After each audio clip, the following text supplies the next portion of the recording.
ఇటువంటి law and ఆర్డర్ని చూస్తే ఒక్క రూపాయి పెట్టుబడి కాదు కదా, రాష్ట్రంలో ఉన్నటువంటి ప్రజలు పెట్టులు పట్టుకొని రాష్ట్రం వదిలి వెళ్ళిపోయేటువంటి పరిస్థితులు ఈరోజు తీసుకొని వచ్చేటువంటి కార్యక్రమం చేస్తూ ఉంది ప్రభుత్వం.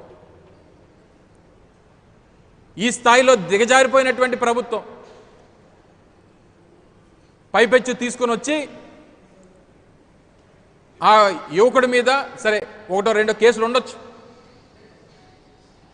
చంపేటువంటి అధికారం ఎవరిచ్చారు? చంపినటువంటి వ్యక్తిని తీసుకుని వెళ్ళి కాల్చేటువంటి హక్కు ఎవరిచ్చింది మీకు? కనీసం బూడిద కూడా మిగల్చకుండా వీటన్నిటిని కూడా తొలగించేటువంటి హక్కు ఎవరిచ్చారు మీకు? నిన్న హోంమంత్రి గారు చాలా గొప్పగా చెప్తా ఉన్నారు వారి పత్రికా సమావేశంలో 2 సంవత్సరాలు మా విజయాలని చెప్పి. 70,000 సీసీ కెమెరాలు రాష్ట్రంలో పోలీస్ శాఖ కొత్తగా ఏర్పాటు చేశామని చెప్పి. తీయండి కృష్ణలంక తాలూకా టోటల్ రా ఫీడ్ అంతా కూడా సీసీ కెమెరాల తాలూకా ఫీడ్ అంతా తీయండి. మే 9వ తారీఖు నుంచి మొన్నటి వరకు జరిగినటువంటి ఫీడ్ అంతా కూడా బయట తీసి ప్రజల ముందు పెట్టండి. సాయికృష్ణ ఎప్పుడు తీసుకొచ్చారు, సాయికృష్ణని ఎలా కొట్టారు, సాయికృష్ణని ఎలా చంపారు, ఆ సాయికృష్ణని ఎలాగా శవంగా బయటికి తీసుకెళ్లారు, సాయికృష్ణని ఎలా మంటల్లో కలిపేశారు, కనీసం బూడిద కూడా మిగల్చకుండా ఏ రకంగా చేశారనేటువంటిది పెట్టండి, ప్రజల ముందు పెట్టండి, ప్రజలు సమాధానం చెప్తారు.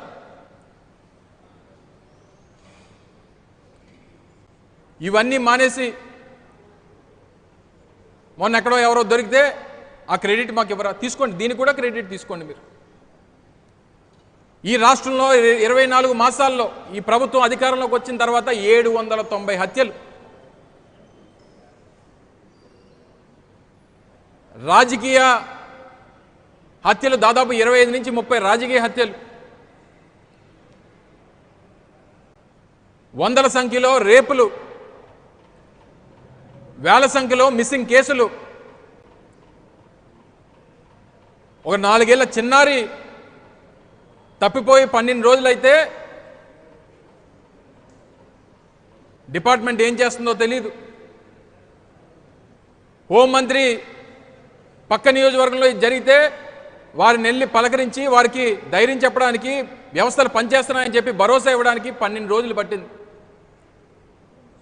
ఇది రాష్ట్రంలో నడుస్తున్నటువంటి పరిపాలన. ఇంకా నయ్యం నిన్న నారా లోకేష్ గారు జగన్మోహన్ రెడ్డి గారిని అడగలేదు, ఇంకా మరి ఆయన వచ్చి ఏం మాట్లాడుతుందో తెలియదు. కానీ ఏం జగన్మోహన్ రెడ్డి గారు మీరెందుకు వచ్చారు, మీ ఇంట్లో ఎవడో చచ్చిపోలేదు కదా అని చెప్పని అడగలేదు ఇంకా నారా లోకేష్ గారు. ఆ రకమైనటువంటి అహంభావంతో ఈరోజు రాష్ట్రంలో ప్రభుత్వం నడుస్తూ ఉంది, అంత అహంకారంతో ప్రభుత్వం నడుస్తూ ఉంది. జరిగినటువంటి ప్రతి సంఘటనని మేకప్ చేసేటువంటి కార్యక్రమం. నిన్న లాకప్ డెత్ జరిగితే దాన్ని మేకప్ చేసేటువంటి కార్యక్రమం, మేకప్ సబ్జెక్ట్తో డీవియేట్ చేసేటువంటి కార్యక్రమం, రాజకీయాలు డీవియేట్ చేసేటువంటి కార్యక్రమం చేస్తాం.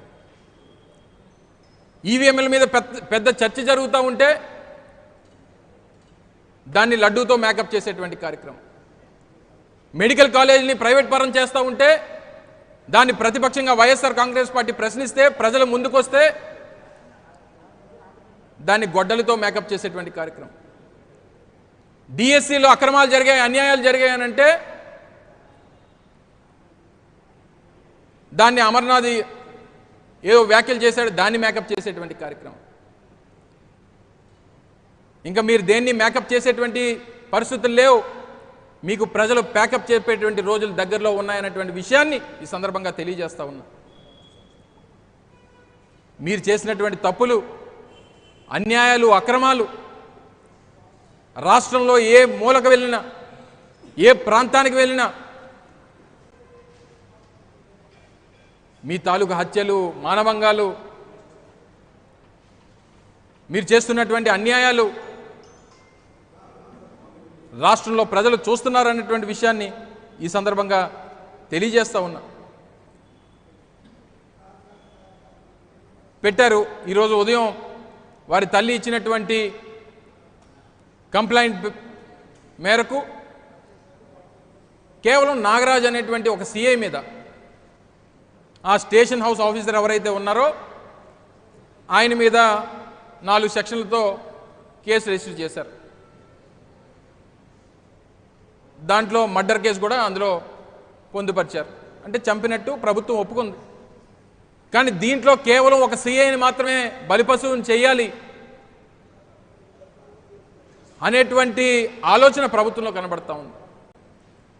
కేవలం ఒక సిఐ ఈ పని చేసి దీన్ని కామప్ చేద్దాం అనుకునేటువంటి పరిస్థితులు ఉండవు.